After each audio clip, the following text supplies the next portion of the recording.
Well, good day, everyone, and thank you for joining us today.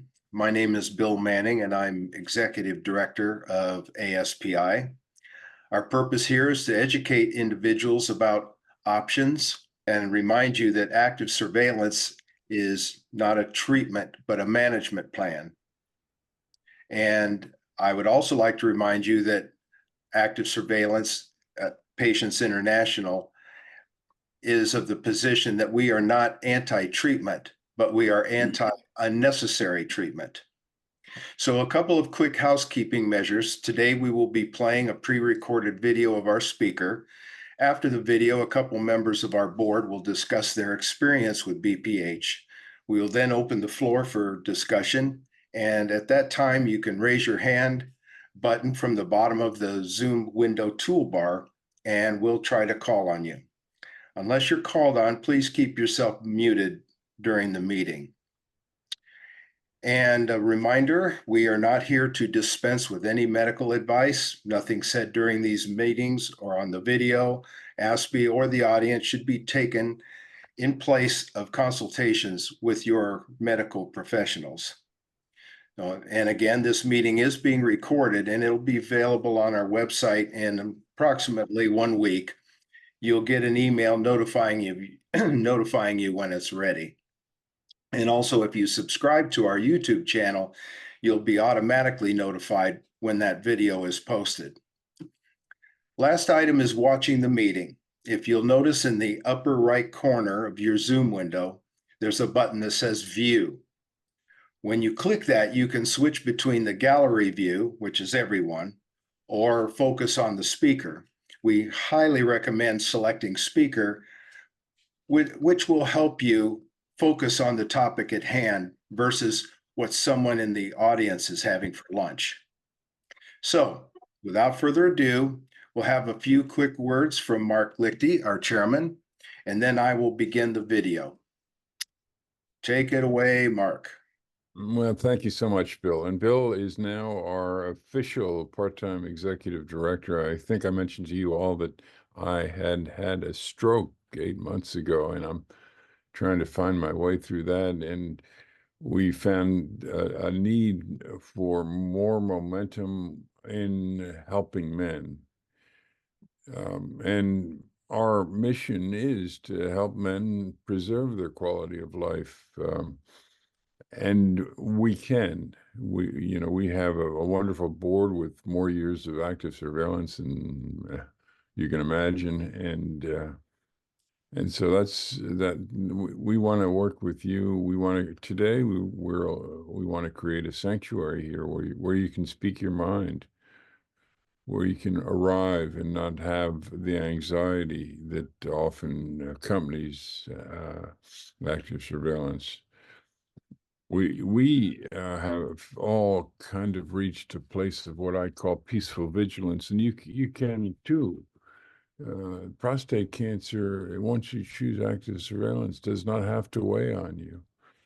You can do it like we did it, like I do it, and that is totally achievable on your part. And just so you know too, it's not just that we want to help you avoid over-treatment and over biopsying. In fact, by the way, it was just, I don't know, maybe 5-8 years ago where the centers of excellence were calling for an annual biopsy to monitor prostate cancer. Well, they've shifted, they've moved ahead, they've moved beyond that, and to a large extent, this progress in active surveillance lies with all of you, lies with you talking to your doctors, raising your voices, saying, why don't you offer active surveillance? And so more and more are, and we see a very positive direction in that, but we have a long way to go, and that's why we keep at it, and that's why we need you and your support in this process.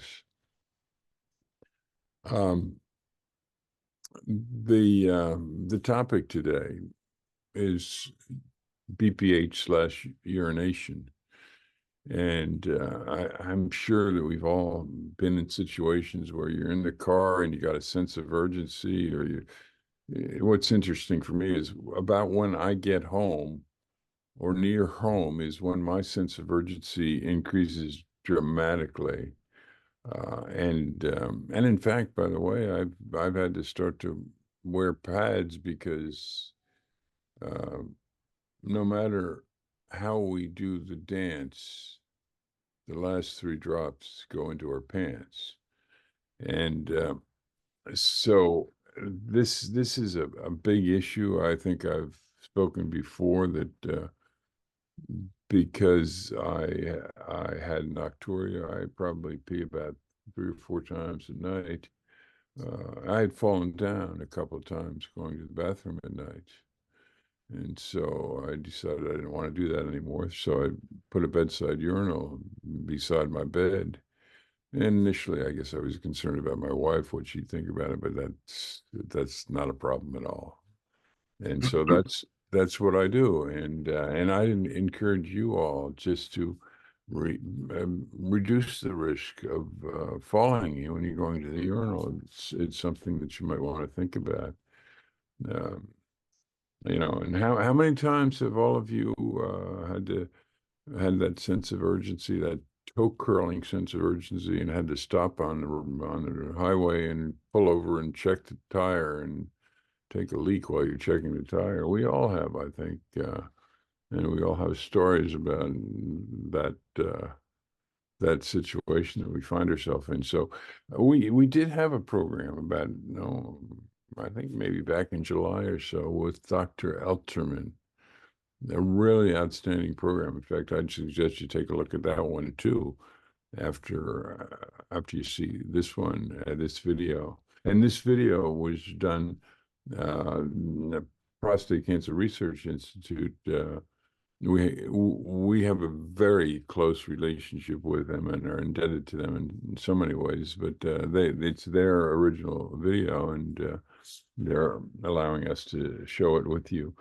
But the important thing too for all of you folks is that after we have this video, we're going to have a regular support group session, and there'll be a lot of good thoughts in that. I get as much from other patients as I do from other doctors. So with that, Bill, do you want to introduce the speaker? Yeah, sure. I'll give you a quick bio on Dr. Dauw, and we'll begin the video. So Dr. Dauw received his medical degree from Loyola University in Chicago, graduating magna cum laude. He then completed a urology residence at the University of Michigan.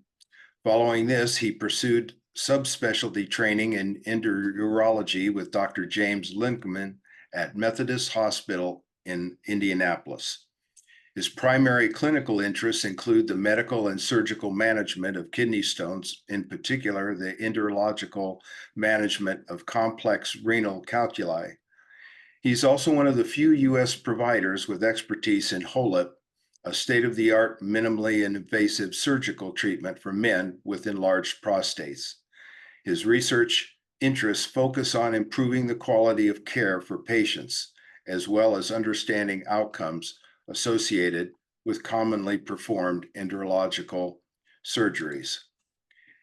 And so with that, I would like to share my screen, and I'll begin Dr. Dow's video.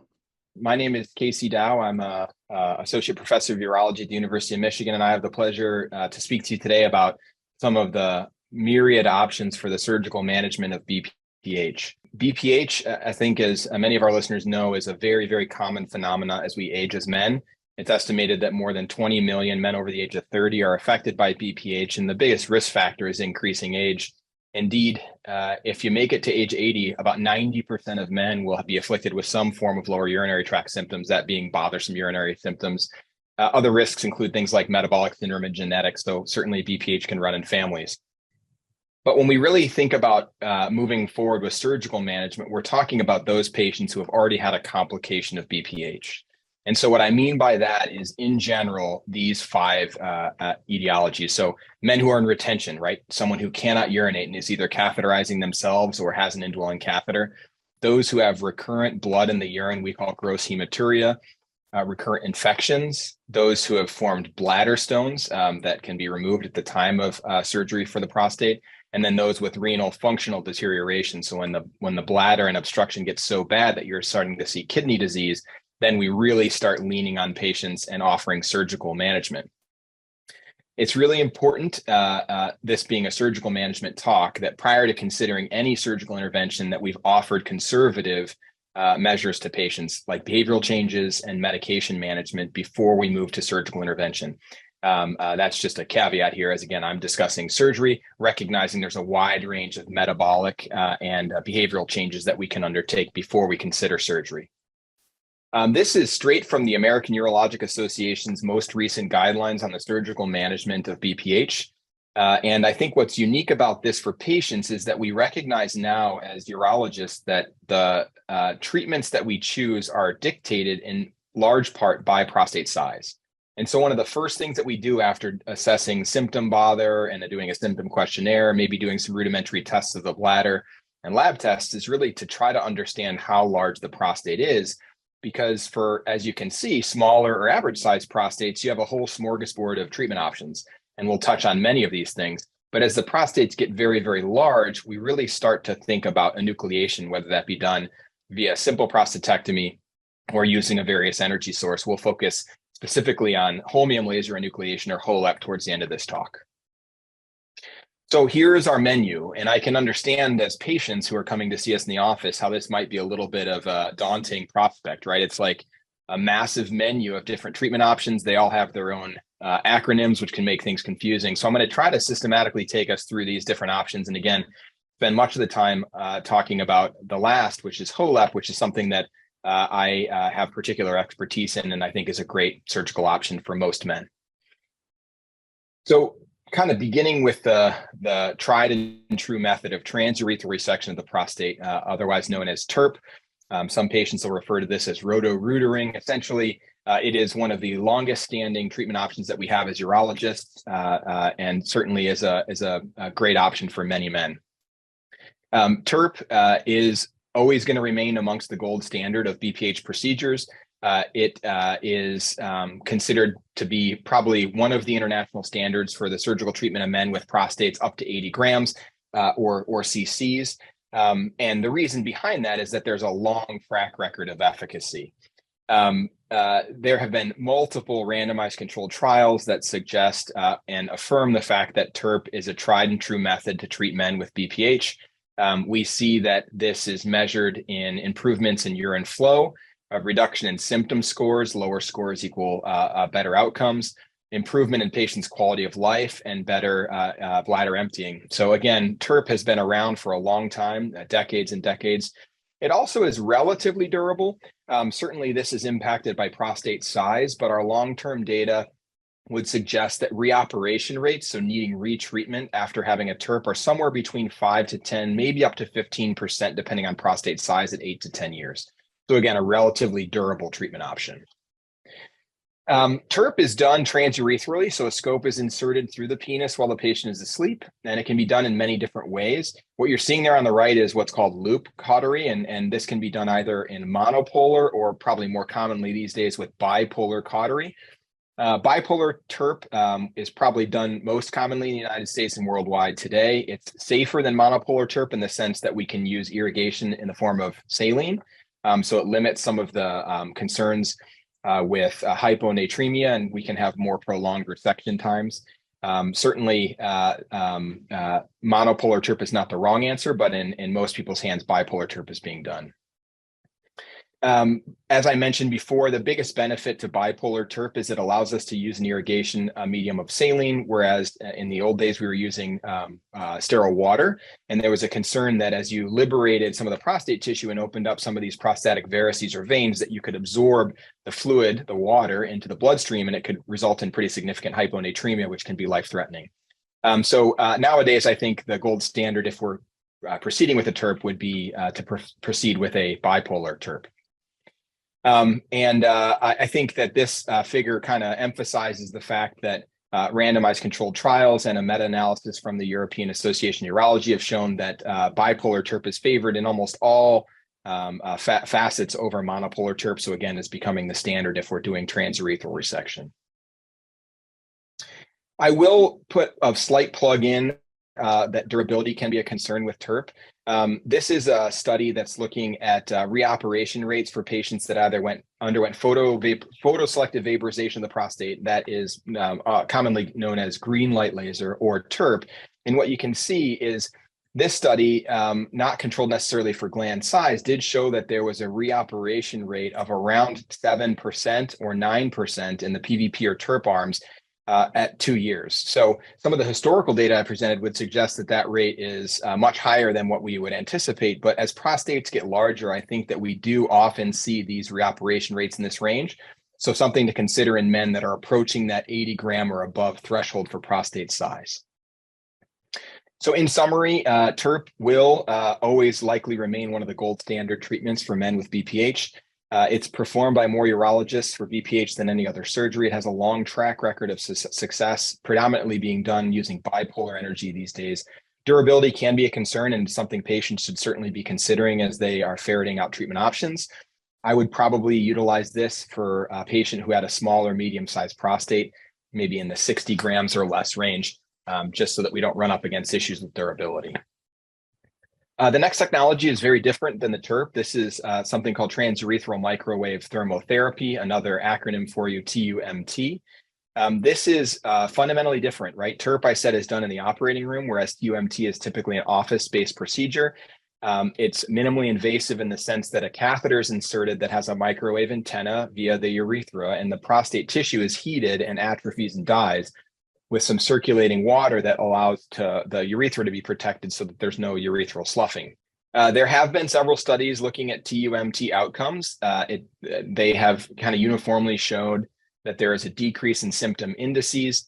I will caution patients that retreatment rates are very high, and this is likely best used for men with smaller prostates or those who are not willing to accept some of the possible side effects of TURP or some of the other technologies we're going to discuss, which can cause retrograde ejaculation. That is, semen no longer comes out the tip of the penis when men climax, it goes back into the bladder. TUMT will preserve antegrade ejaculation, but as you can see towards the bottom, retreatment rates of approximately 30% at 5 to 8 years, in my opinion, is pretty substantial and something that patients should be counseled about if they're considering this option. The next on the menu is prostatic urethral lift under the trademark UroLift. This, again, is often an office-based procedure. This is just a schema from the company's website that indicates how this is performed. Patients typically have this scope inserted per urethra, and these sutures are essentially fired through the prostate tissue with the idea that they will tent the adenoma or benign tissue outwards, opening a channel which facilitates improved urination. This is done in the operating room or in the office in some cases. There is a proprietary device that's equipped with a rigid cystoscope. The lobes of the prostate are compressed, and a 19-gauge needle fires this monofilament suture and tabs through the prostate and into the prostatic capsule, tacking the prostate tissue out. It's important that this is done away from the bladder neck to prevent clip migration. And this is typically able to be done with just some lidocaine jelly per urethra, and in many cases, a prostatic block, which is done transrectally. There have been several studies that have evaluated the efficacy of the UroLift technology. This is one particular randomized controlled trial comparing UroLift with sham procedure in more than 200 men over the age of 50. You can see they had relatively modest sized prostates. They were obstructed in the sense that their max urinary flow was low. And what their primary endpoint was in this study was improvement of symptom scores at 3 months. They excluded patients that had an anatomic median lobe. So that is a protrusion of the prostate into the mid portion of the bladder. They have broadened some of their criteria to include median lobes, but in this particular study, they used only bilobar or lateral lobe tissue only. What they found was that the AUA symptom score was reduced in those who underwent UroLift versus sham, with an improvement in their peak urinary flow, and this was sustained at 12 months. They also reported in subsequent studies that these results were durable out to 2 and 5 years. The procedure has relatively few side effects. Certainly, this is a viable alternative to men who are considering a TURP, in the sense that there's no risk of stress incontinence, that being leakage with coughing, sneezing, or straining. There's very, very little risk of bleeding, and there is a short duration for any catheterization. I will say again, though, unlike TURP, or maybe similar to TURP, what we see is that retreatment rates can be somewhat elevated or high with this procedure. We see retreatment somewhere between 10 and 15% out to 5 years. And so we'll remember these numbers as we contrast it with some of the other options we're going to discuss later. So in summary, UroLift is the first of the options we're discussing that truly is a minimally invasive office-based procedure. I think it's more efficacious than the TUMT that we previously discussed, and certainly done more frequently. There is a reliable reduction in patients' urinary symptoms and improvements in flow. And this comes with minimal risk of incontinence or retrograde ejaculation. It is not useful, in my opinion, for men with substantial median lobe pathology, meaning a large protrusion of the prostate into the bladder, though there are some surgeons who are describing a technique where the median lobe is actually tacked over against the lateral lobe or resected at the time in a traditional TURP methodology before they do the UroLift. I would argue that the recurrence rates for patients are relatively high. And again, this is an option that is best suited for men with modest sized prostates and likely bilobar pathology. Moving on then to another minimally invasive surgical therapy that has been on the market now for 5 to 7 years, and this is water vapor thermal therapy under the trademark of Rezum. Rezum got a lot of press as it initially came out because, unlike the UroLift technology, which is really just displacing prostate tissue, the Rezum itself does actually cause obliteration or atrophy of tissue. It is a convective thermal prostate ablation. It's been in use since 2013, FDA approved since 2015.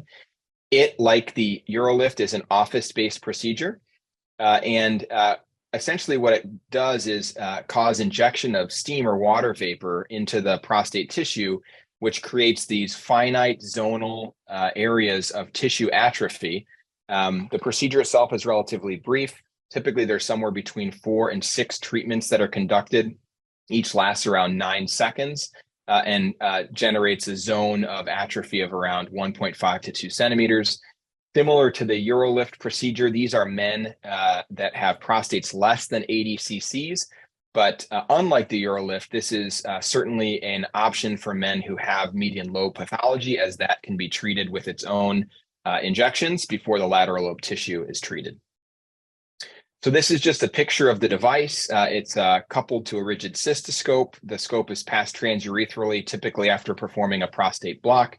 And this needle is injected into the prostate, and the steam cycle generates about 9 seconds of pressured steam into the prostate, and that results in zonal prostate death.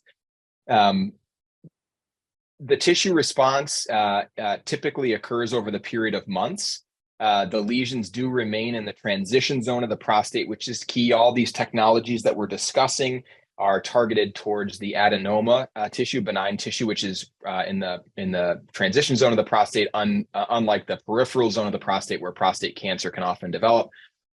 We do protect key real estate when we're doing Rezum, in the sense that we're not causing urethral sloughing, and certainly the penetration of the device is nowhere near the depth that we could end up with any rectal or periprostatic tissue involvement.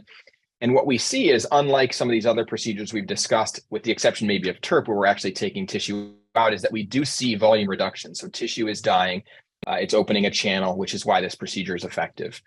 This is just a representative image of an MRI performed of the prostate post-Rezum. And what you can see in the bottom pane is those areas of cell atrophy denoted in aqua and green, where the prostate tissue is shrinking. And this leaves a nice large channel, which is why we see some of the symptom benefit, which we'll talk about now. So similar to UroLift, if we look at one of the seminal studies that discussed the outcomes in men undergoing Rezum. We included men with prostates under 80 cc's. As I indicated before, the prostate sizes were similar here on balance to what we saw in the UroLift population. Men had significant bother and definitely had evidence of a poor Qmax, which is their urine flow. This was a randomized placebo-controlled, sham-controlled trial. And again, their endpoint was symptom score reduction at 3 months. What you can see is that there was a substantial reduction in symptom indices at 3, 6, and 12 months post-surgery, with sustained improvement in peak flow out to a year. And interestingly, as we mentioned before, the presence of a median lobe in these patients did not impact outcomes. So for the keen observer and listener out there, if you're considering one of these two minimally invasive surgical options, that being UroLift or Rezum, and you're told that you have median lobe pathology, and you're dead set on going with one of these, I would absolutely steer you towards this Rezum technology. When we looked at a crossover study that was a bit longer term, it did appear that the outcomes were sustained out to 2 years, suggesting that this is a relatively durable treatment option. Side effects are relatively minimal. There's no risk of erectile dysfunction. There may be some slight transient retrograde ejaculation, but at 12 months, you can see that really this is non-existent. So this is another procedure like UroLift that preserves forward ejaculation. I think the biggest thing that patients complain of with a procedure like this is most men experience some symptoms similar to prostatitis. So pain with urination, perineal pain, pelvic pain for a good 5 to 6 days after surgery. And another drawback to this procedure is that most men will be catheterized for anywhere from 3 to 7 days after the procedure, because as the tissue is atrophying, there can be some compensatory swelling, which can result in retention. So in summary, Rezum is a relatively brief office-based procedure. It reliably reduces symptoms and improves urine flow. There's minimal risk of incontinence or retrograde ejaculation. It does work for a median lobe pathology. So as I mentioned, this is something that you should consider. Those who'd like to avoid a catheter, this may not be the right choice for you, as most men will have an indwelling catheter for 3 to 7 days. And symptoms of prostatitis, which can be relatively severe, although can be treated with things like alpha blockers and anti-inflammatories, can last for as long as 30 days. I will say that recurrence rates with this technology are somewhere between 4 and 10%. As data matures, I think we'll understand that a little bit better. So kind of on par, maybe a little bit less risk of recurrence when we talk about UroLift. Next, we're going to talk about Aquablation. This is an exciting technology that is now being performed in many centers in the United States and worldwide. This is a fundamentally different procedure than we've discussed before. It is still a transurethral procedure, but what this technology leverages is real-time planning of the prostate tissue with ultrasound, and then essentially a robotic removal of tissue using a high-pressure non-thermal aquajet. And so it is robotically controlled and planned by ultrasound, and that has some unique benefits. So this is just a schema of the heatless water jet technology. It's essentially leveraging the water pick effect, which causes tissue death immediately due to these high pressure bursts coming from the treatment head. The patient will begin with treatment planning, which is done via transrectal ultrasound. This maps the prostate contours and in particular preserves key areas near the ejaculatory duct and urethral sphincter to limit the risk of incontinence and also preserve antegrade or forward ejaculation. This is just a different view of that. And what you can see is on the left-hand side, there is the bladder. And as you go towards the right, they're planning their treatment zone, depth of penetration, and that yellow area there is an area that they're going to try to preserve to maintain forward ejaculation and continence. This is just another schema indicating that what will happen when the treatment is planned is that this device will be controlled robotically. In about a course of 3.5 to 5 minutes will cause tissue destruction using that high pressure water jet. Most surgeons are performing 2 treatments, each around 5 minutes each, which causes tissue destruction, opens up a channel for urination. The studies have indicated that when compared to the gold standard we discussed previously, that being TURP, that there's really not much difference in outcomes. And so when you're comparing against the gold standard and we see no real changes in in outcomes, that's a good thing, right? So we see that there's a reliable reduction in symptom scores, prostate volume, improvement in patients' voided volume, urine flow, and diminishing levels of their residual volume. One thing that you will notice there at the bottom is one of the only things that was different in this study is that the resection time, that being the time it takes the treatment device to work, is substantially less than TURP, and that is likely due to the automated and high-powered water pick therapy that we have with this technology. I think most importantly, what they find is that there is a very low risk of incontinence, a low risk of erectile dysfunction, and a lower risk than TURP of retrograde ejaculation due to preservation of that butterfly zone or area around the ejaculatory duct. These outcomes were sustained, and this study, which was a randomized blinded trial, show that aquablation remains non-inferior to TURP, which we already kind of stated was the gold standard out to 3 years. So this is just a couple more schemas showing that even when we expand the criteria of this study to men who have larger prostates, that being prostates that are between 80 and 150 cc's, you may remember from our schema before that we start to run out of treatment options here. Even in those larger prostates, we see reliable reduction in symptom scores, improvements in uroflow, and decrease in post-void residual. So in summary, aquablation, I think, can be seen to treat any prostate size. No configuration, meaning median lobe, lateral lobe, are off limits.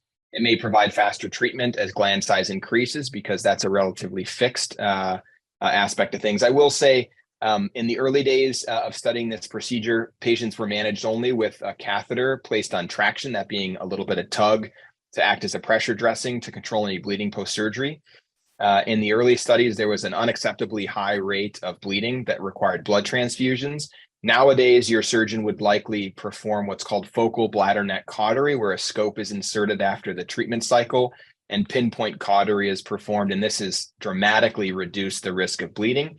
But this can be a little bit more of an issue with larger prostates and something that one should consider. The next is a procedure that is not done by urologists, or at least not done by many urologists unless they have a background in interventional radiology, and that is prostatic artery embolization, or PAE. So PAE is fundamentally different than any of the procedures that we've performed, again, being performed most commonly by an interventional radiologist.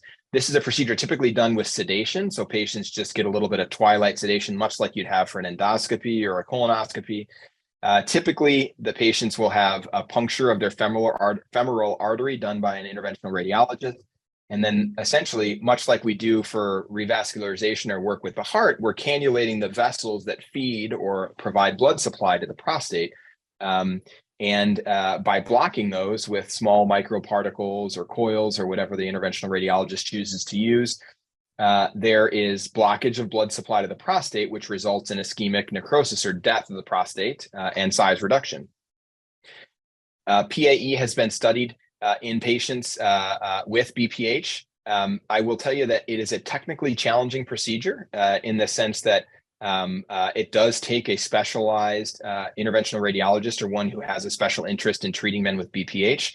And what we see is in many of the studies that we report, success rates are only about 80% for canalization or accessing the prostatic arteries.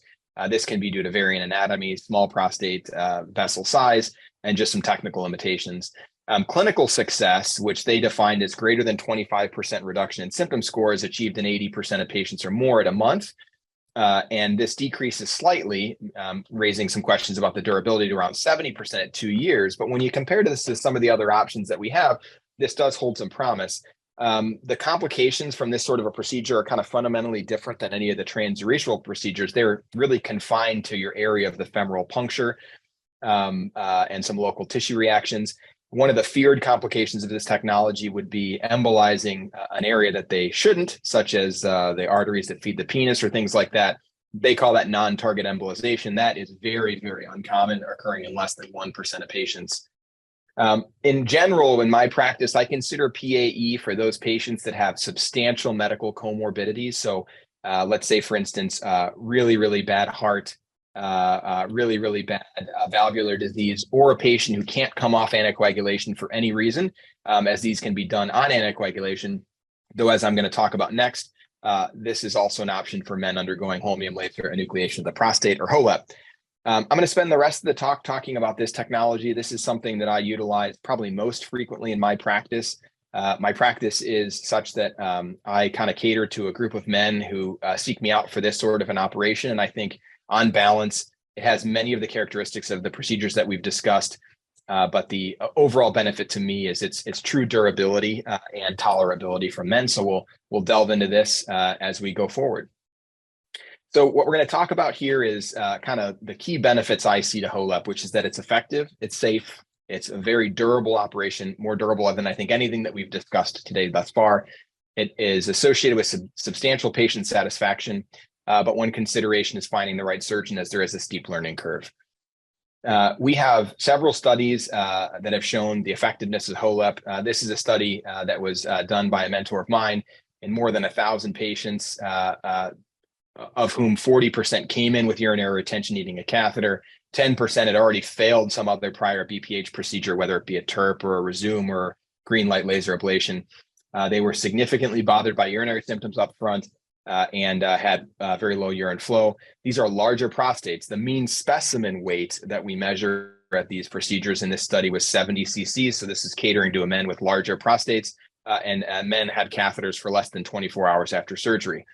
What we can see is at 1, 6, 12 months, and greater than 5 years, there's a reduction predictably in patients' symptom scores, as well as an improvement in their urinary flow. So this is certainly a great option for these men. I think most importantly, only 3 out of 1,000 men, and remember, I told you that 40% were in retention, 3 out of 1,000 men were unable to urinate after HoLEP. So recurrent retention after this procedure is vanishingly rare. This is just plotting the duration of symptom score improvement. And what you can see is plotted out to 15 months. We see a reliable decline in patients' bother. That's how bothersome their urinary symptoms are, in their AUA symptom score, which is a measure of symptom severity.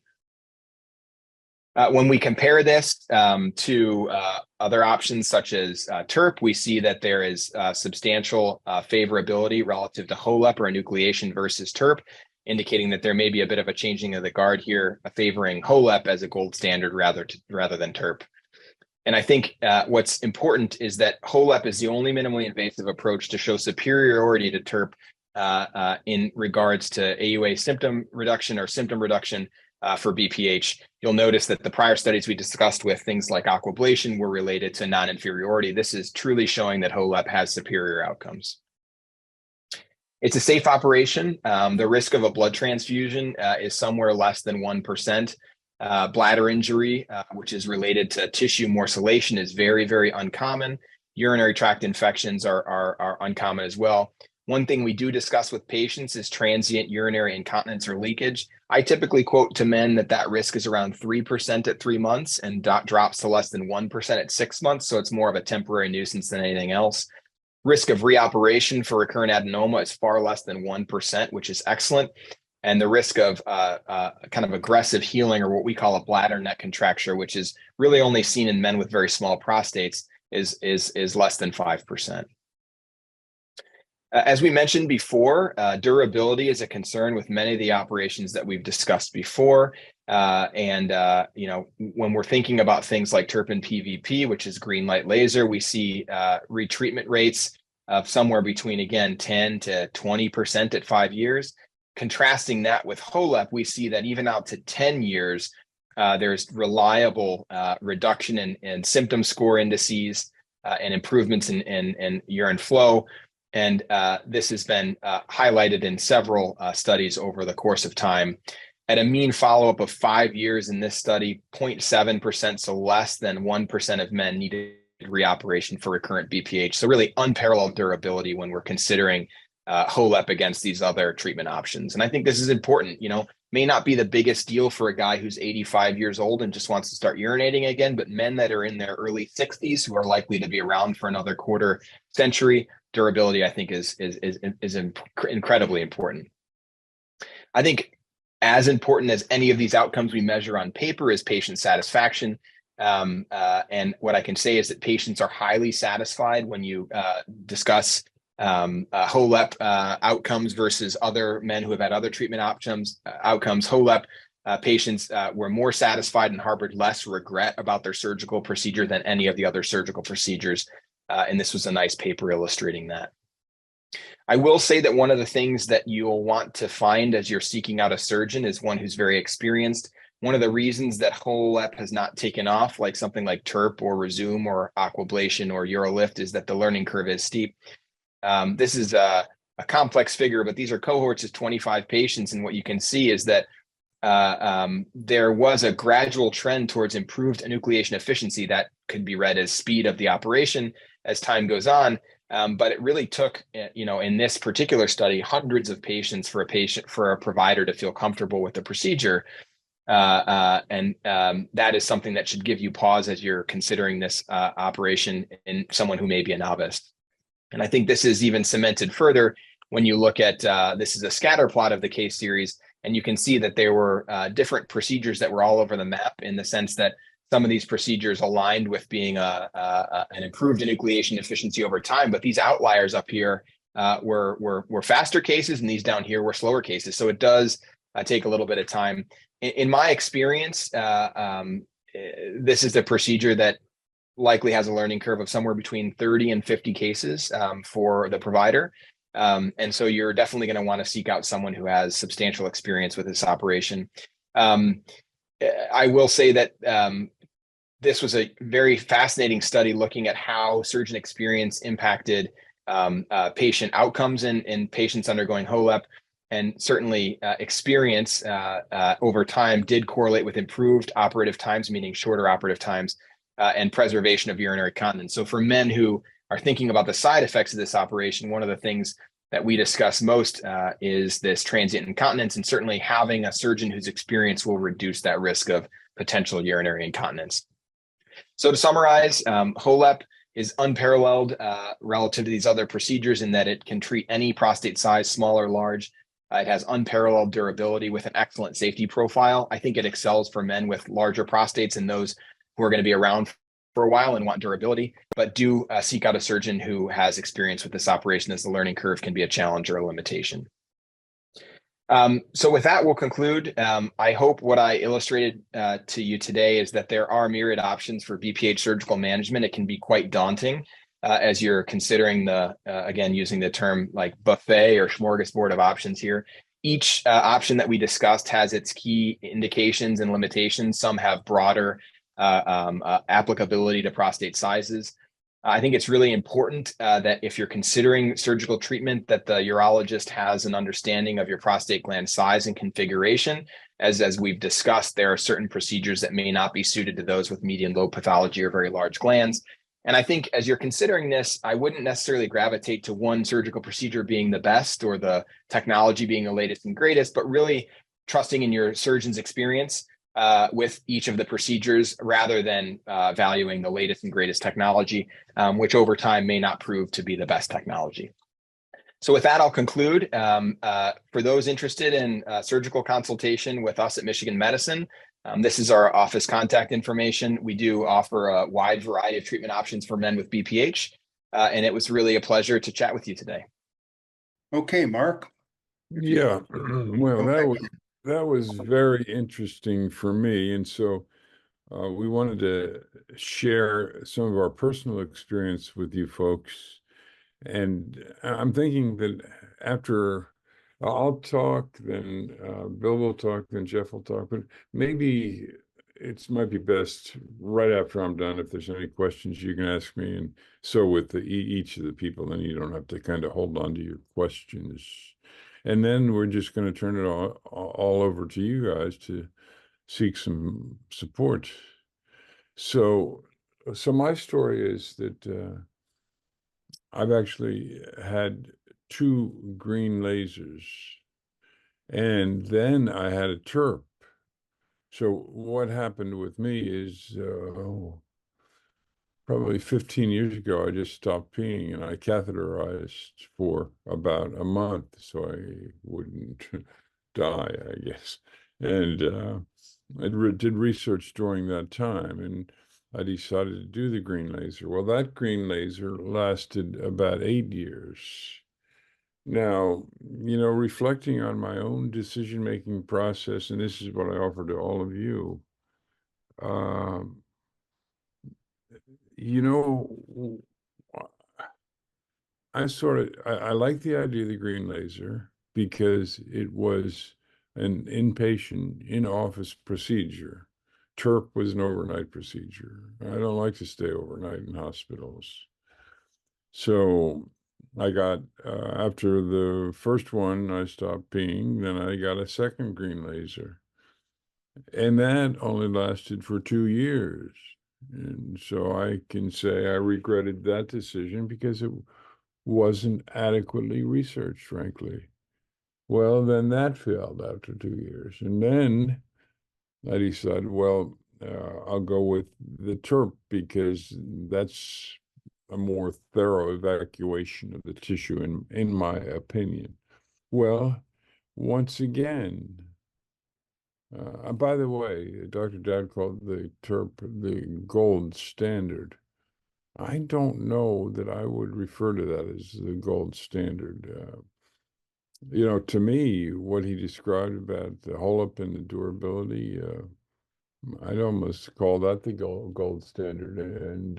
And let me talk to you about the HoLEP for a second, because a friend of mine just had it. And with that, what's happening is, I think the initials stand for holinum enucleation. And so they're really reaming out the entire inside of the prostate. So basically, he just has the peel left on the prostate. And I don't even see how it could possibly get enough tissue in there to ever shut him down again.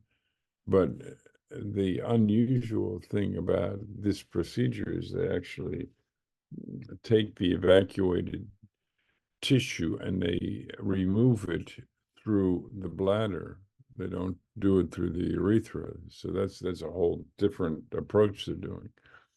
And frankly, today, okay, so I had, let me just take a side trip. I had the TURP. Where I find myself now after the TURP is incomplete emptying, and a high level of urgency. So I'm the TURP I got 3 years ago, overnight procedure in the hospital. I can't say I'm happy with the TURP. In fact, based on this webinar, were I to do it again, I probably would strongly consider the HoLEP procedure. I think my lesson for all of you is, whether you're doing prostate cancer or whether you're doing research on BPH or urination, get second opinions. I didn't bother with a second opinion for my second green laser. I didn't bother with a second opinion on TURP because I felt like the TURP was, at that time, the gold standard. As I say, I don't know that I would call it the gold standard now at all. But I don't know what my problem was. I frankly regret that I didn't do adequate research, and I didn't get second opinions on these processes.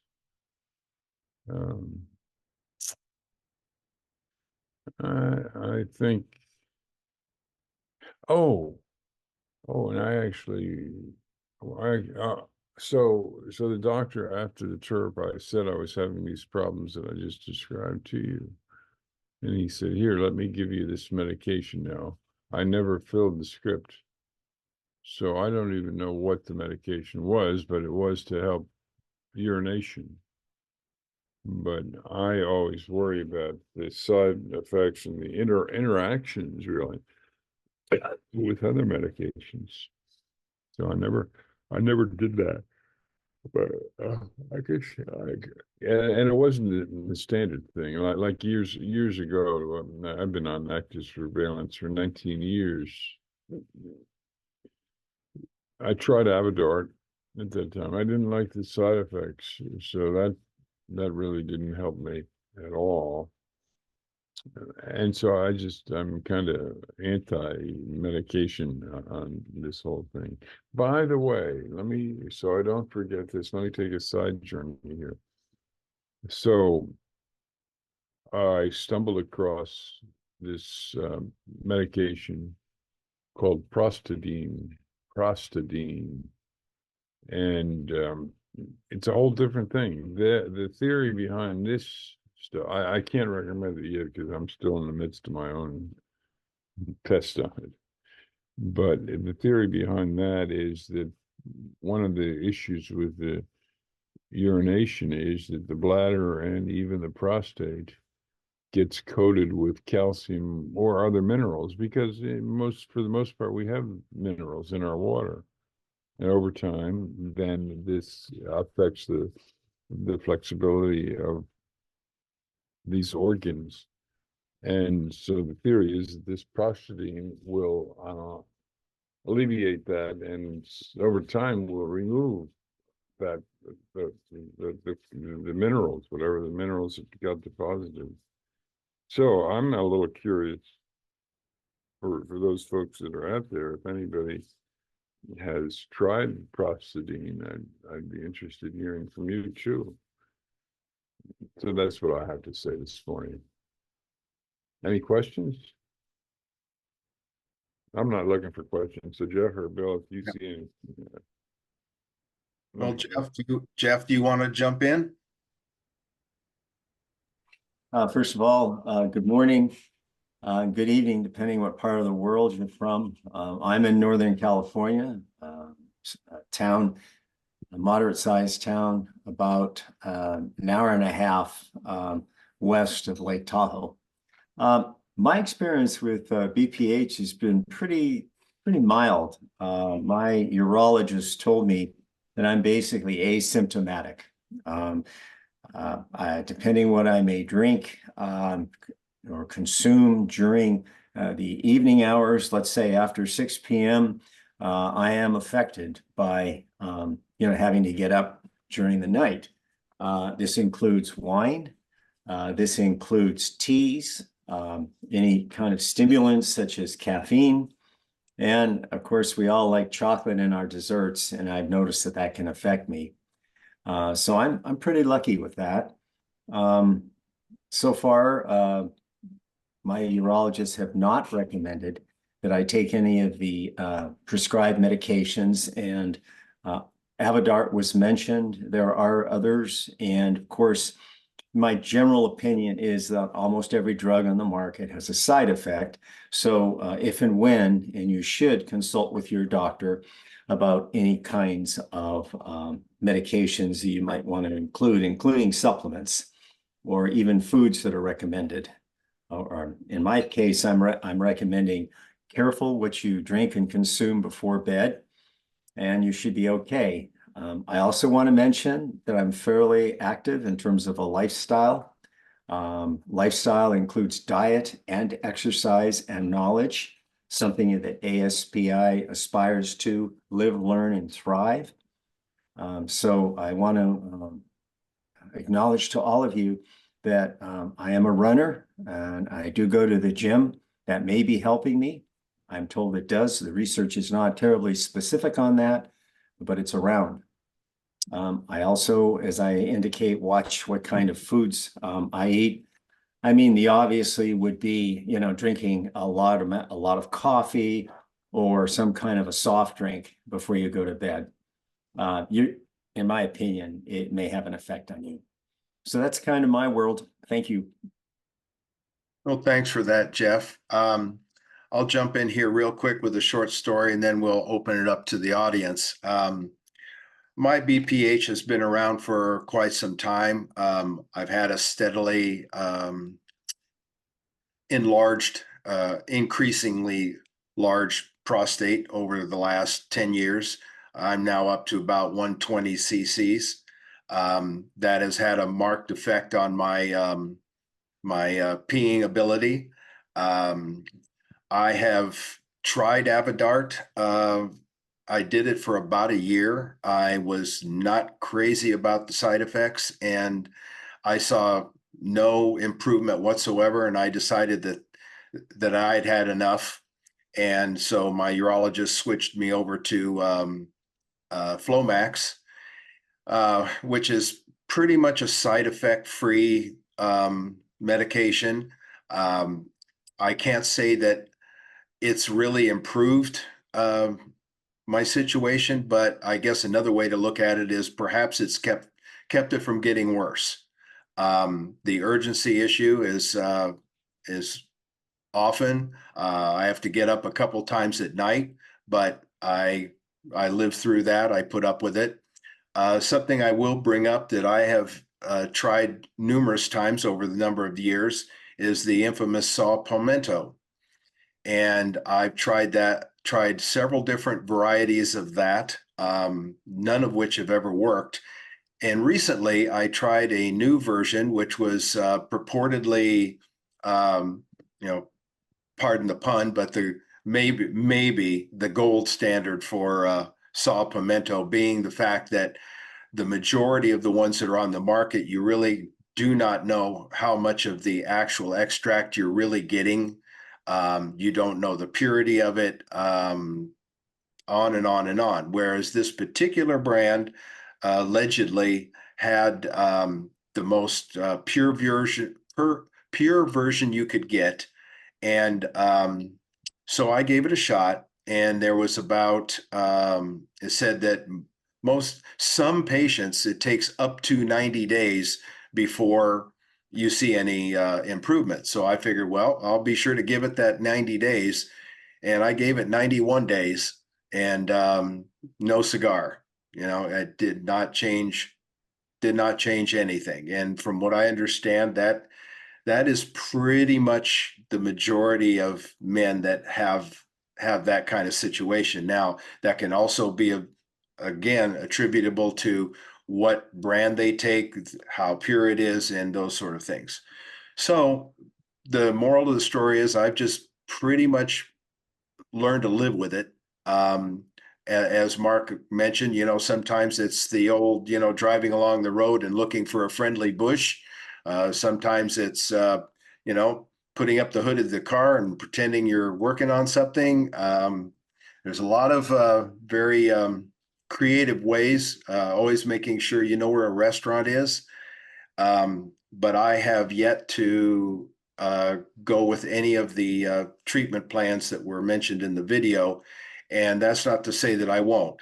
At some point that might be necessary. And if that turns out, then I'll investigate what's available at that time. So that's my story. And with that, I'd like to open it up to the audience for anyone that might have some anecdotes, their stories, or questions. I also want to recognize any doctors, MDs in our audience. If you have any particular knowledge as an MD, please let us know. We'd be happy if you can share with us. Okay, anybody like to chime in with their story? Can you hear? This is David Keller in Jacksonville. If you want, I could do a 60-second overview of my BPH story. Please do. All right. I've got a 68 cc according to the MRI. I will have urgency, and about at least twice a year, probably, I've got to pull the car over and lift the hood, as you say.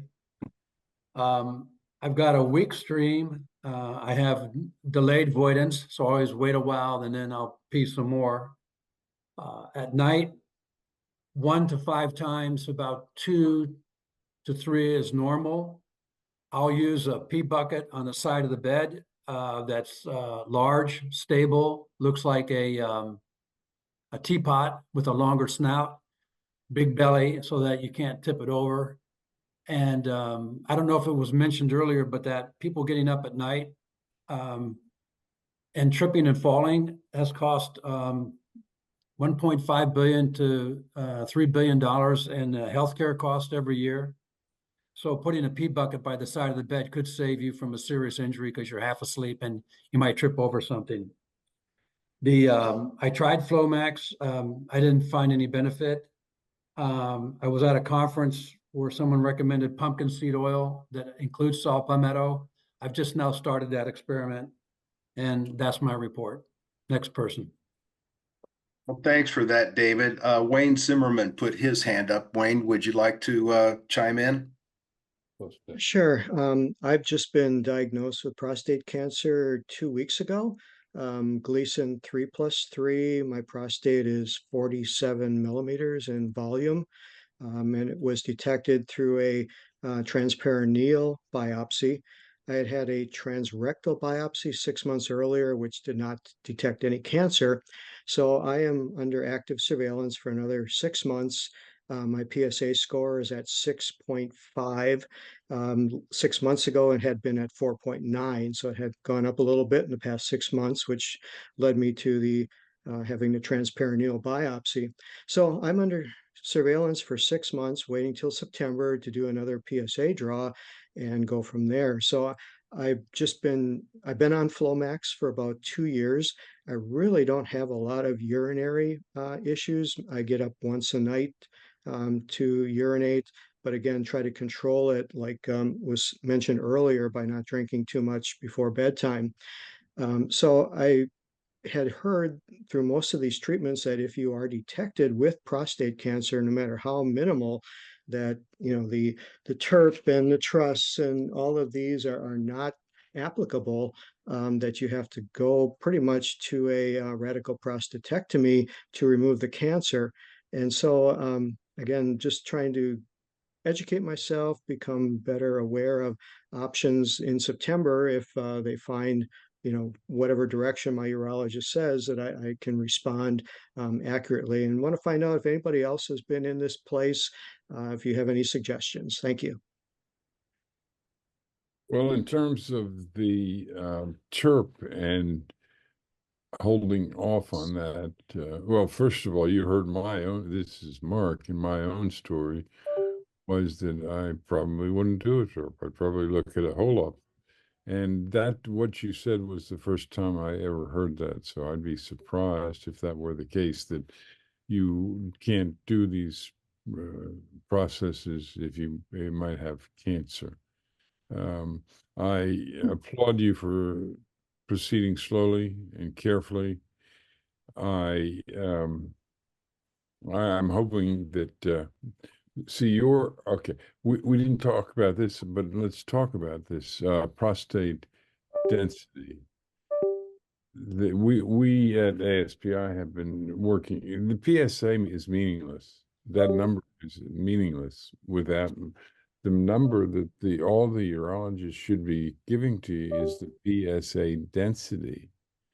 And we've been trying to do what we can to shift that, but we haven't been as successful as we wanted to. And the PSA density is just taking your PSA number, which in your case was 6.7 or something, and you put that over the size of your prostate, which I thought was 49. And as long as the number is less than 0.15, you're in good shape. But that's the only I'm at 0.14. Yeah, you're fine. That's the only number they should give you. The urologist should give you PSA density without you asking for it. They should give it to you. It's very frustrating because we've been saying this for years and we haven't made a dent in that. And I don't know why they don't do that. I mean, generally they will have the size of the prostate, so they can give that number to you. They should not be giving you just the PSA. I mean, imagine Bill's got 120 centimeters size prostate. Now, obviously, he's the normal size is 1/4 that. So he's going to be cranking out 4 times as much PSA with his big prostate. So that PSA number is meaningless with him, or well, with any of us really, because hardly anybody has a normal sized prostate. I also, Mark, if I could jump in, the old saying is, it's like having a tool belt. Doctors wear a tool belt. There's several tests in that they can do. one of the areas I'd like to gently suggest that everybody look into, depending on your predilection towards genetics, is do you have a family history of cancers? Research goes on, but they are finding, those that research this information, that genetics does have an influence on not only your family history, but it could influence how your doctors treat you with your prostate cancer, not necessarily BPH. So I recommend that you consult with your urologist, oncologist, or even your primary care doctor about your history of cancer, if it's known in your family, and the possibility of getting a genetic test, because this could affect you down the road. I'd like to jump in real quick to back up what Mark was saying about PSA density. And that's, of course, one of the misnomers that happens with a lot of early diagnosed patients, is that they go in with a, high PSA, basically anything over 4.0. And then suddenly the urologist is telling them, oh, looks like you might have prostate cancer. Well, oh, you may actually have BPH. And we're talking about two different animals here. So again, our focus here is on BPH, which is actually an extremely common and underserved problem with men. So finding out your PSA density gives you a lot more knowledge relative to where your PSA normal would be. Mine, for example, bounces between about 8 and 9. For some urologists, they can go into panic mode and feel that's terrible. I need a prostatectomy immediately, which of course is what I was told 14 years ago. So anyway, that's something that you should all keep in mind relative to measuring BPH and cancer. So let's see, we had Brett's hand was up a little while ago. Brett, you want to jump in here? You're muted. I'm unmuted. Okay. I wasn't able to tell from the doctor's presentation which of those procedures has the likelihood of, significant adverse consequences, such as, I know he got into it a little bit, but I got lost as to urinary incontinence and erectile dysfunction. Are any of you aware of which of those are, more likely to cause those problems and which are less likely of those various procedures? Well, I don't know that any of them have a side effect, certainly of erectile dysfunction, or even incontinence that I'm aware of. well, actually, Mark, some of them did. It was a relatively low amount, but I think something to keep in mind is that each of those procedures also had some variables about who they would apply best to. A number of them, the caveat was that you had a small to medium-sized prostate. So that's kind of the starting point of evaluating those procedures as to whether they may apply to you. Then once you narrow that down, then you could start looking at them as far as that goes. I think one of the criteria that he was more interested in was whether you had to go back 1, 2, 3 years later and have it done all over again. That was, I think, more of a issue that he brought to the front. And speaking of side effects, there is a side effect too that I got from the TURP, not from the green laser, but from the TURP. From the TURP, I had retrograde ejaculation. Now, that didn't bother me at all because you don't have the semen squirting all over the place. The sensation is great. So the retrograde ejaculation feature should not even be a consideration for you if it's the feeling that you want. Okay, so Stephen, you had your hand up next. You want to jump in? Yeah, hi. I'm 68. I had a green laser when I was 55, green laser TURP. I felt that was the best procedure to go with concerning a regular TURP because I didn't want to stay in the hospital overnight and transfusions, the like, and all that. I was fortunate that the procedure left me with very little side effects. It improved my peeing immensely. It was like peeing like I was a racehorse again, or a young man at 21, and no ED issues experienced. I went off Lomax at that time and didn't take anything. So fast forward a bunch of years, it slowly got worse. Had some issues, but they were still manageable. I was only getting up once or twice through the night. Urgency driving, I had to be careful, fluid intake, things like that. I was managing it. Then last October, at the age of 68, I was diagnosed with prostate cancer. At the time, I had a Gleason score of 3+3 and 3+4. So at the time, we decided treatment would be focal therapy, IRE. I don't know if you guys have heard about it, but it's similar to some of the procedures that were discussed today, where it went in with electrodes and electrified the area of the tumors within the prostate. After having that done, I experienced a complete reversal of urinary issues. I was peeing stronger than I was. Well, I was when I had the TURP done. So I'm having to see my urologist on the 4th of April. I'll talk to him about it. So I don't know if that was a side effect of having the IRE, but that could be you know, if you're going for cancer treatment or you're considering options, that was something that was a concern of mine about in terms of having continence and bowel issues and all that. And because I had a TURP back 15 years ago, and also my prostate now is 100 cc's, whereas back then it was around 60.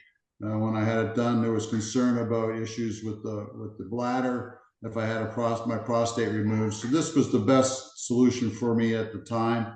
But it's had some nice side effects in terms of urination flow and all that. So I just thought I'd shout that out to everybody. And yeah, that's it. Thank you.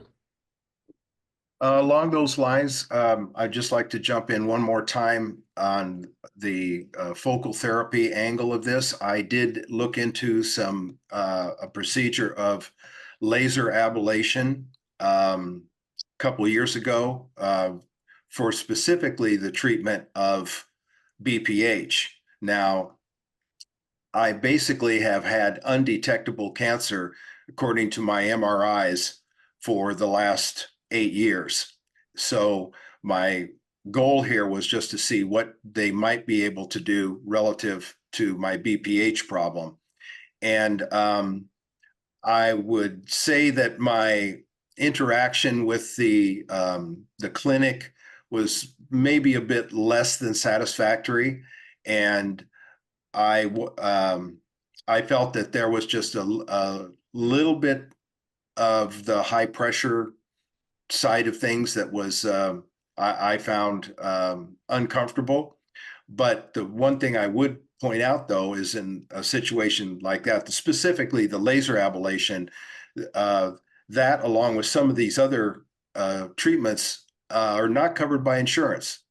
So in this case, if you wanted to go that route, you can pretty much count on somewhere between 25 to 30 grand out of pocket to have that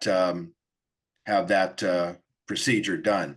So for the simple TURPs and green laser and things like that, those are all covered by insurance. But on the other end of it, and I don't know if HoLEP falls in this category or not, but that's another consideration to look into, before you, sign on the dotted line, is whether, insurance will cover it and whether you might have a large out-of-pocket expense. I see John Burns' hand was up next. If you'd like to jump in, John. Thank you very much, and thank you for having this topic as part of our cancer format. I have prostate cancer. I was diagnosed in 2015 and on active surveillance, and I'm going to be getting a second and a third MRI in July, and they're maybe suggesting maybe some radiation. I'm 75 years old. At 74 years old, I ended up going to emergency in and out of province here in Canada 6 times until they realized that my problem was retention. Having seen a urologist twice a year since 2015, not once was the word retention mentioned to me. I have a prostate of 105 cc's, and at one point he was asking how I was going, and I had looked it up myself, and I had 5 of the symptoms of enlarged prostate. And he said, well, what are you doing? And I said, well, I'm getting up once a night. And he said, oh, yeah. And he said, well, I could give you some medication. And I don't do medication well at all, even minor medication, blood pressure pills. I'm on half what is prescribed because I get dizzy. So he said to me, once you start getting up 3 or 4 times a night, I can tell you, gentlemen, that they spent $30,000 here in Canada on a $3,000 procedure, less than 3,000. My urologist said probably a couple thousand, John. This is the new urologist I have.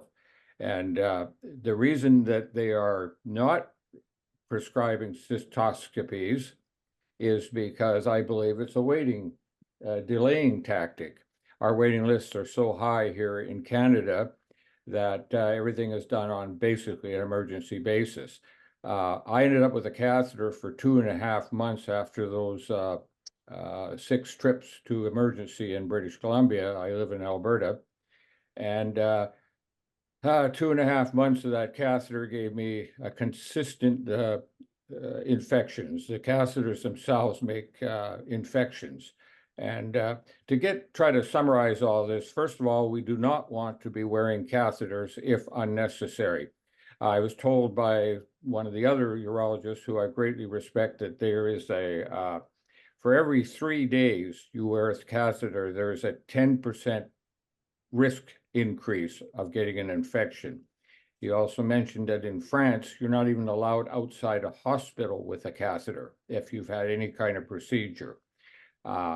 So what they're doing is to try to save the embarrassment of having triple the waiting list. They are not mentioning the word retention to people and the possibility of infections, which is what caused all of this. I ended up having a green light in an emergency circumstance. I had not cleared the infection from my system from 3 months, which Florida urology suggests. I had cleared it for about 2 weeks.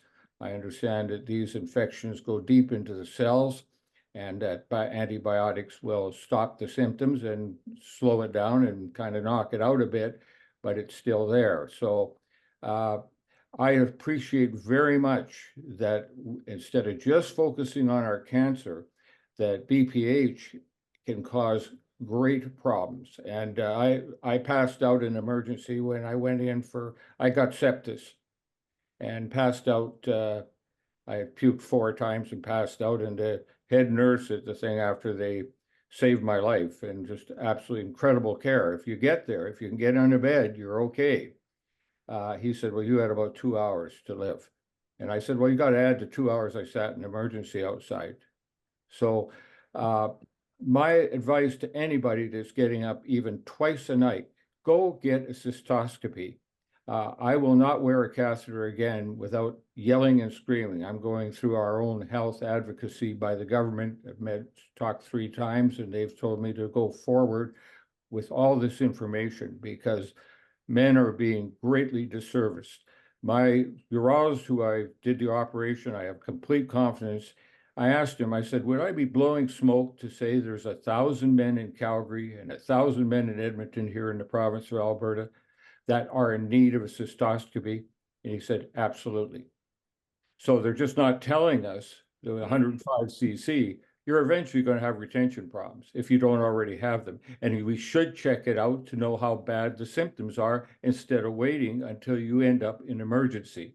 So although this is a personal story, I have a relative who said to me, well, how many times you getting up? I asked him, how many times you get up at night? Oh, 3, 4. I said, well, have you had it checked? Oh, no, I'm not, I'm okay.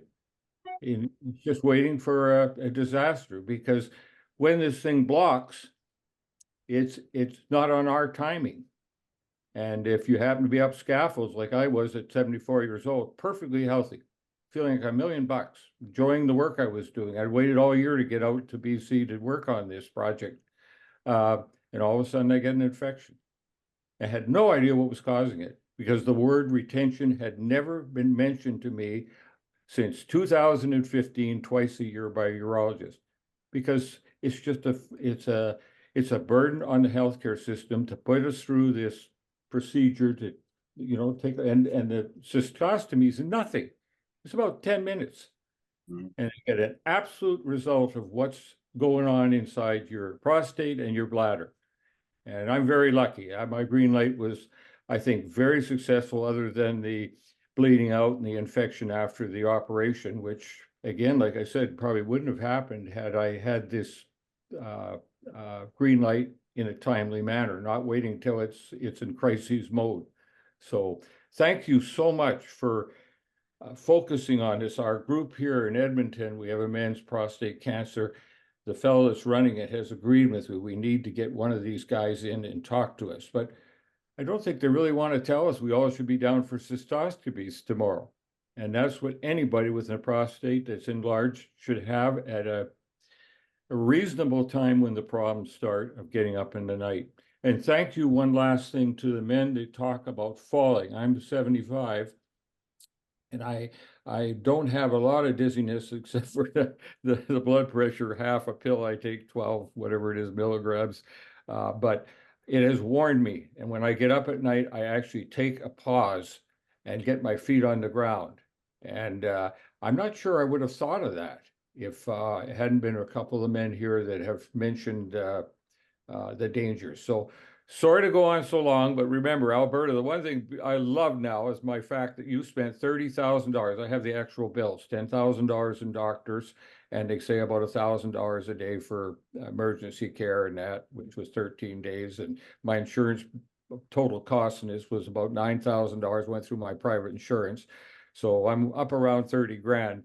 And I swear, had I had that cystostomy, when I had that infection, they would have known exactly what to do. And they knew I had a large prostate, but they're not urologists. So I'm sorry to go on so long here, but just out of gratitude that you're covering this issue. And I hope there's anybody out there that's getting up 3 or 4 times a night, go get that camera check. It's not a big deal, but they'll be able to say to you, yeah, we should do something. And in Alberta, we don't do anything until it's crisis. Thanks very much. Thank you, Greg. Your voice is important, because it's just as important, more important to hear from you folks and from the medical doctors often. So we much appreciate that. So Steve Hamaker had his hand up. Steve, if you'd like to join in. I'll be very brief. Thanks, John, for your comments. Any doctors online right now, I'd love to know how often you find that inflammation in the prostate is a reason for the dramatic increases in our PSA. And if that's happening often enough, why don't we hear about it? 2, this whole discussion on density, don't hear it often. We're hearing it more through ASPI, and thank God we are. 3, spontaneous bleeding. The bladder can, the prostate can spontaneously bleed. You go in with a cystoscopy, like John was talking about, you discover you have bladder cancer. We don't hear anything about spontaneous bleeding for the prostate. Thank you. I'm out. Well, thanks for that, Steve.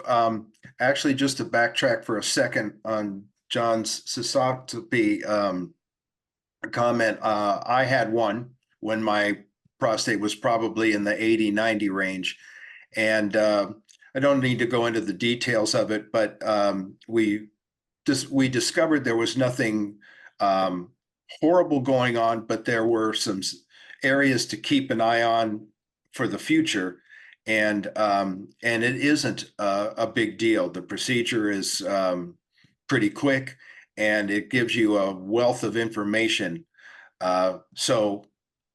Chiming in with John, it's something that if you haven't had it done and you have an enlarged prostate, or you have BPH, you have serious urinary problems, and you haven't had the camera stuck up your dick, well, you should have that done, because it'll give you some important information.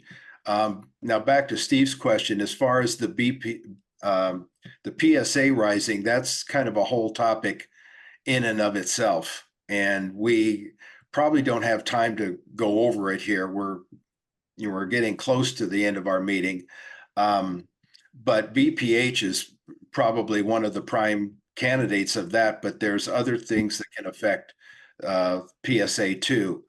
And as far as I forgot what your third question was.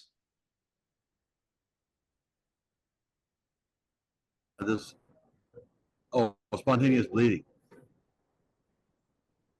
I'm sorry, did you say that again? The prostate can spontaneously bleed, and it leads you down many trails of even a cystoscopy. I wondered how often any doctor on board now has seen spontaneous. Well, I can speak to that. I have had occasions where maybe once or twice a year, I will get a little bit of bleeding, and it's always caused because of a tiny little blood clot. And the first time that happened, I was quite concerned, asked my urologist about it, and he actually, it was after that we got the camera, and he said there was nothing that was preeminent problem that I had that would do that, but he said that it wasn't uncommon for these little clots to form in the prostate and then occasionally just get ejected, which of course does create some short-term bleeding. Now, if you're speaking about something, stronger or more frequent than that, then that's a whole different subject. Bill, I wanted to recognize Greg, if you will. He's had his hand up for a while. Okay. Greg, you can unmute yourself, or we'll do it for you. Yeah. Yeah. Hi. Hi. So I'm 68 now. I've had BPH since around 60. That's when I first started going to the urologist. And eventually, after all those pill treatments, it didn't do much.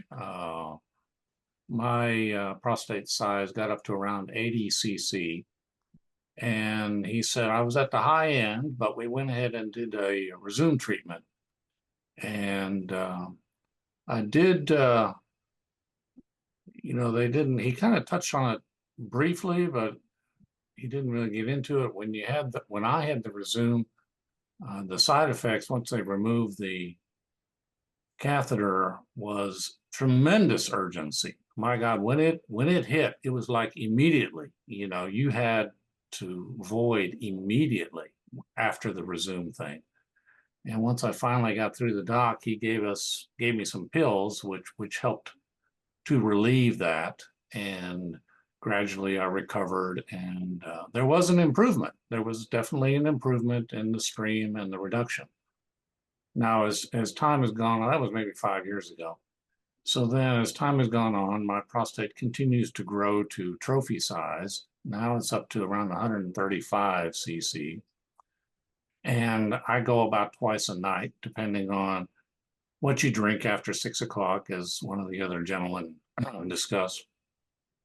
The urologist, he really isn't too concerned when I say, well, I get up 1 to 2 times a night. He said, well, that's normal for your age, So after further discussion, he says, okay, well, if you want to do something with your huge prostate, your best option is Aquablation here in Houston, which ties in with what this particular doctor said. apparently there's not that many doctors with the skilled resume in Houston for HoLEP. So if I wanted to do HoLEP, I'd have to travel up north to one of those, find a specialist. So then the complication is that, then they found prostate cancer a couple of years ago. So I've been on active surveillance. My PSA is rather low, still in the 4-ish range, but they found cancer by biopsy. And of course, it's very high. So my PSA density is minimal. It's, 0.0 something now. But so I'm still thinking about this, just this irritation of getting up at night. But I'm wondering if you go through the HoLEP and they remove this tissue or even the aquablation, how does that affect your future options of radiation treatment or even prostatectomy for the prostate cancer? So you can potentially fix the BPH, but then what's the side effect as to how that's going to affect future treatments for the prostate cancer? So I haven't gotten far enough along to get smart on that, and I haven't asked the doctor yet. I'm just wondering if there's anyone that has some experience on that. I think I'd be more comfortable if you asked the doctor on that one. It borders on medical advice, and we're pretty cautious about that. But I did want to answer a couple of questions in the chat that I don't think we got to. One is, how do we measure the size of the prostate? And usually it's done with a transrectal ultrasound.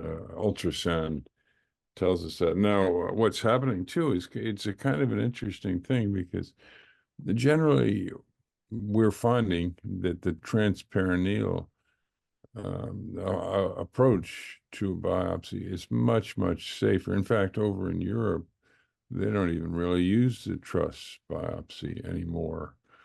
And so I'm not quite sure. I don't know, Bill or Jeff, whether you know how once we move away from the truss biopsy, how they're going to be measuring the size. Well, I've been on MRIs. I go to University of California, San Francisco there. And they put me in that little tube and roll, and that'll measure the size. Yeah, you're right, Jeff. That's absolutely right. That'll give you that data. But absent the truss or absent the MRI, you're probably not going to know the size of your prostate. So relative to the HoLEP question, we're definitely we are not qualified to answer that as far as, from a medical point of view. But if there's anyone in the audience who has had the treatment and has had any information from their doctor relative to that, you'd be welcome to share your personal experience. Probably not, though. Okay. Well, we're pretty much at the end of our meeting. Are there any last minute questions or comments anyone would like to? I got to throw my hat in the ring here. Oh, I figured I'm the ringleader. I've got my, actually, I do have a fishing hat. Sorry for those who don't like fish. I want to fill us up with a few bucks. So especially you guys from Canada, I like you up there. My parents' family comes from British Columbia, a little area called Golden. But also I was raised in Montreal, so Parlez-vous. Okay, and I'd like to also get a plug in for our meeting next month. It's going to revolve around exercise. We will have another one of our AS 101 series videos to show. And also we will have a doctor there present. Corey I believe is going to be present for questions after the video. So I'd just like to put that in there. That information will be up on our website pretty soon, and the ability to register for that meeting. So with that, I guess we'll go ahead and close us out. Appreciate all of your attendance. Appreciate your support. If you have any direct questions, you can use our contact us form on our website, aspatients.org, and send them over, and we'll do our best to answer those. So with that, too, somebody from Edmonton mentioned their support group. Please show these videos. We have so many outstanding videos. Please feel free to show them in your group meetings. These are top-notch people that we're able to get because ASPI has gained a little bit of a reputation, and well, I mean, for example, this one from PCRI, they had a relationship with Duarte. But all the people that we get, they're all volunteers, and I'm sometimes dumbfounded by the level of the people that we're able to attract to these webinars. So we look forward to seeing you next month. Thank you. Thank you. Thank you all. thank you all, and we'll hopefully see you next month for our meeting.